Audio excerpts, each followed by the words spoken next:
Lawyers for James Comey and Letitia James just submitted their final blows before a blockbuster hearing this week where a federal judge will determine whether to disqualify Lindsey Halligan, Donald Trump's former lawyer turned first-time prosecutor who's now in charge of both of their cases.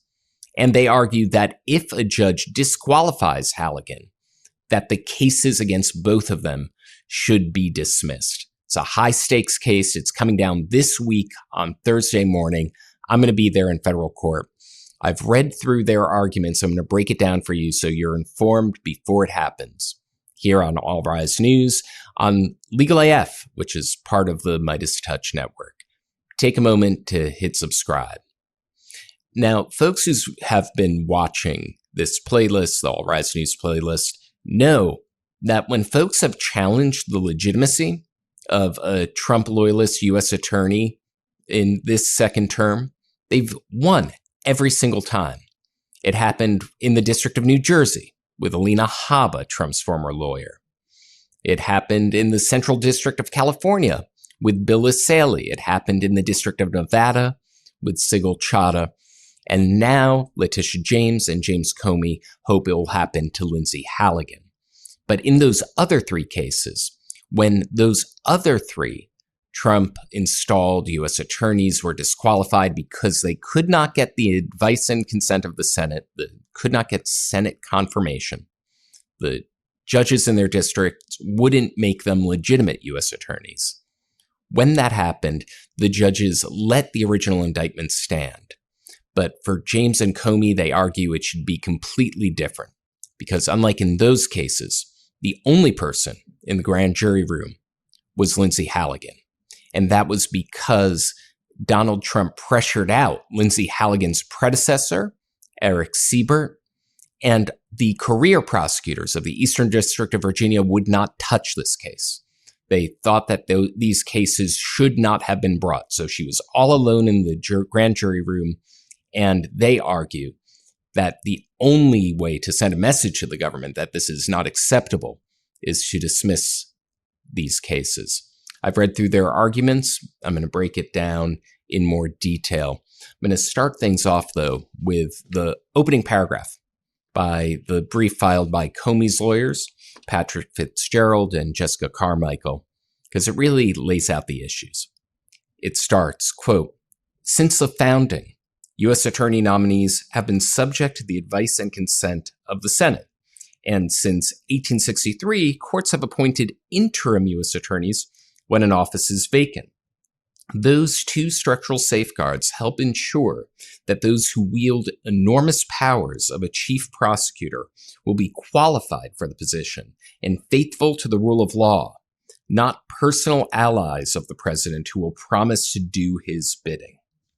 Now, right now, Lindsey Halligan's title is interim U.S. attorney, just like Eric Siebert was an interim U.S. attorney. And interim U.S. attorneys have to serve a 120-day term, appointed by Pam Bondi as the Attorney General. And at the heart of this case is this idea that you cannot have two consecutive 120-day terms. Otherwise, you could just avoid the Senate entirely. Just keep having one 120-day term after another. And so to try to correct this retroactively, you had Pam Bondi at one point try to retroactively decree that Lindsey Halligan was a special attorney. And Comey and James say, you can't do that.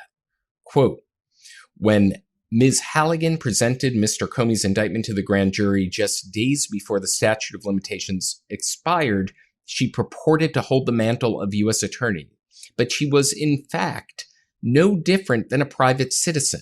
Despite the Attorney General's late-breaking attempts, she cannot go back in time and transform Ms. Halligan to an authorized prosecutor."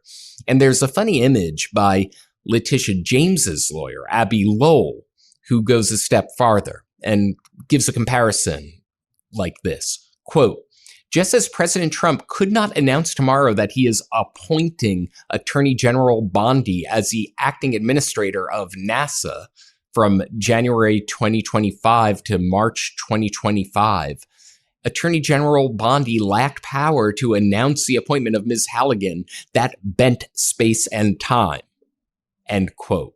And of course, you cannot turn back time. You cannot bend the space-time continuum just because it might be more convenient for your legal position.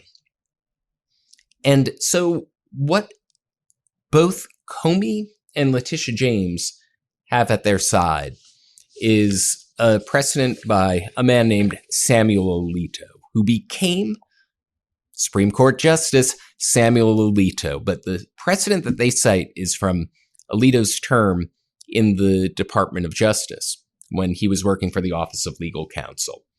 This is what he wrote that they quote, "The statutory plan discloses a congressional purpose that after the expiration of a 120-day period, further interim appointments are to be made by the court rather than the Attorney General."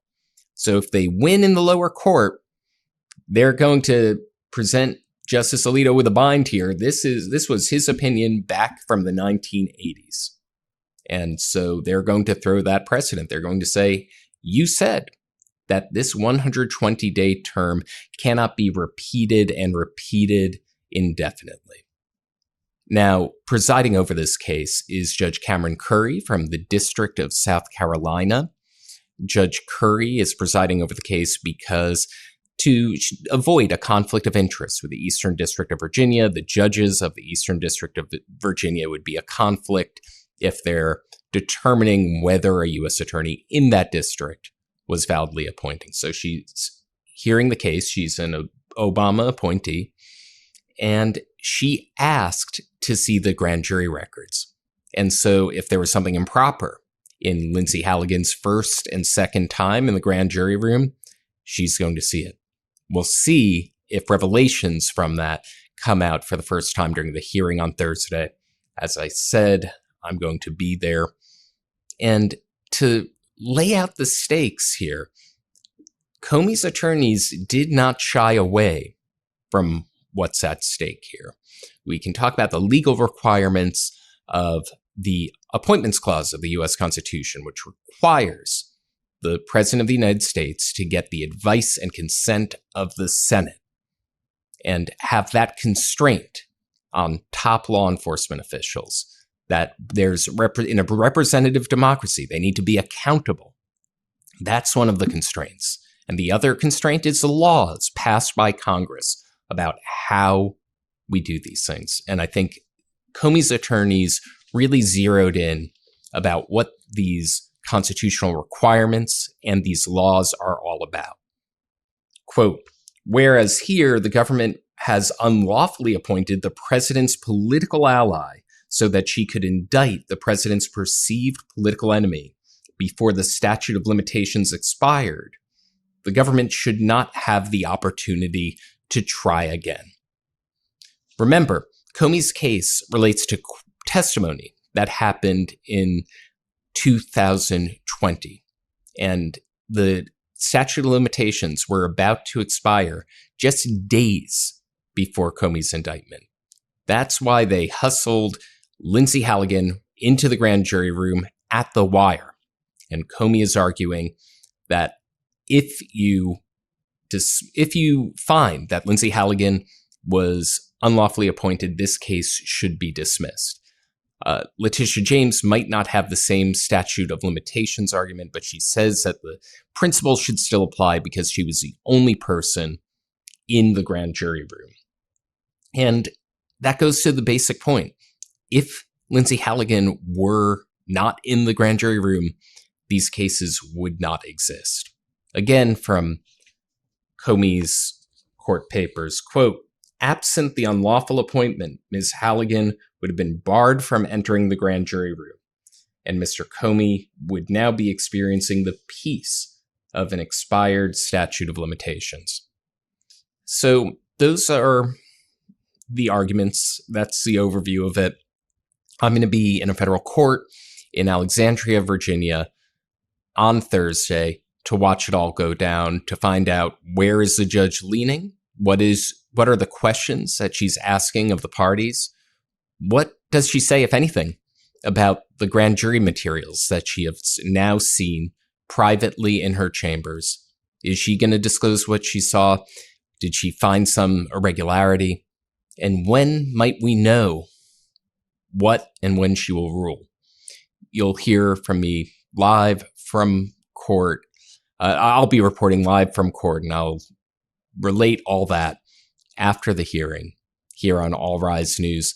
And to support the work I do, to make sure that I can be in the courtroom where the historic hearings happen and lay it out there in digestible and understandable terms, visit www.allrisenews.com. That's www.allrisenews.com. I'm a fully independent journalist, and your support brings me to the courtroom, laying out those cases. And to watch other videos like these, become a subscriber to Legal AF, and subscribe now, and I'll see you the next time. Can't get your fill of Legal AF? Me neither. That's why we formed the Legal AF Substack. Every time we mention something in a hot take, whether it's a court filing or a oral argument, come over to the Substack. You'll find the court filing and the oral argument there, including a daily roundup that I do called, wait for it, Morning AF. What else? All the other contributors from Legal AF are there as well. We got some new reporting. We got interviews. We got ad-free versions of the podcast and hot takes. Where? Legal AF on Substack. Come over now to free subscribe.